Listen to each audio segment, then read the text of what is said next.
Hello guys welcome to my blog र म चाहिँ आज यस्तो ब्ल्याक टी बनाउनु जाउँ भनेर ब्ल्याक टी बनाउन गइरहेको छु गाइज होइन। म चाहिँ अब यहाँनिर ग्यासमा टक्क चिनी चियापत्ती अलरेडी राखेको छु, ग्यास बाल्छु होइन।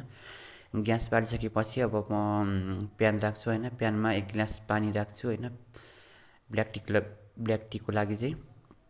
यदि हजुरहरू पनि ब्ल्याक टी कसरी बनाउने भन्ने चाहनुहुन्छ भने मेरो यो भिडियोमा हेरेर साथ दिनुहोला भन्ने साथ दिनुहुन्छ भन्ने आश गर्दछु। र मैले चिनी हाल्दैछु होइन, चिनी हाल्दैछु, चियापत्ती नै हाल्दैछु होइन गाइज। अनि अब टक्क यहाँ प्यानमाथि ग्यासमाथि प्यान राखेर टक्क चिया बनाउन गइरहेको छु ब्ल्याक टी। यहाँ भर्खर उम्लिन लागेको छ होइन गाइज, चिया नि उम्लिसक्यो होइन गाइज होइन। यदि हजुरहरू पनि यसरी नै ब्ल्याक टी बनाएर खानुहुन्छ भने खानु होला। अहिलेको लागि म बिदा भएँ, ओके बाई।